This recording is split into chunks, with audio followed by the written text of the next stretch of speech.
উত্তরাঞ্চল সফরের দ্বিতীয় দিনে বুধবার ঠাকুরগাঁওয়ের নিজ বাসভবনে সাংবাদিকদের সাথে মতবিনিময় করেন বিএনপি মহাসচিব মির্জা ফখরুল ইসলাম আলমগীর। এ সময় তিনি বলেন, একটি রাজনৈতিক দল আরেকটি রাজনৈতিক দলকে নিষিদ্ধ করতে পারে না। কোনো রাজনৈতিক দলকে নিষিদ্ধ করতে হলে জনগণ তা ভোটের মাধ্যমে করবে অথবা সিদ্ধান্ত নেবে পার্লামেন্ট। আমি মনে করি যে কোনো রাজনৈতিক দল নিষিদ্ধ করার বিষয়টা এটা কোনো রাজনৈতিক দলের নয়, এটা জনগণের দায়িত্ব এবং সেই জনগণের দায়িত্ব হয় একটা নির্বাচনের মধ্যে দিয়ে সেটা সিদ্ধান্ত হয়। They will decide. তিনি আরও বলেন, উপদেষ্টা নিয়োগের বিষয়ে রাজনৈতিক দলগুলোর পরামর্শ নেবার প্রচলন নেই। নিয়োগের বিষয়টি সম্পূর্ণ প্রধান উপদেষ্টার। তার কাজের সুবিধার্থে যাকে প্রয়োজন তাকে নেবেন। তবে উপদেষ্টারা যেন বিতর্কিত না হয় সে বিষয়ে সরকারের সতর্ক ভূমিকা রাখা উচিত বলেও মন্তব্য করেন তিনি।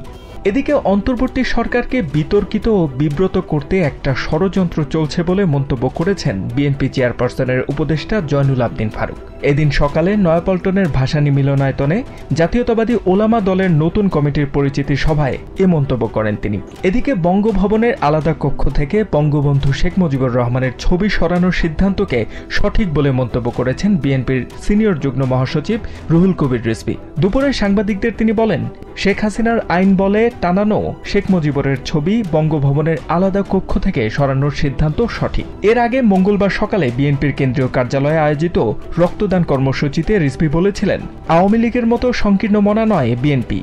বঙ্গভবন থেকে শেখ মুজিবুরের ছবি সরানো উচিত হয়নি বলে মন্তব্য করেছিলেন তিনি। পরে দুপুরে বিএনপির পক্ষ থেকে একটি বিবৃতিতে রিজভীর বক্তব্যের সংশোধনী দেওয়া হয়।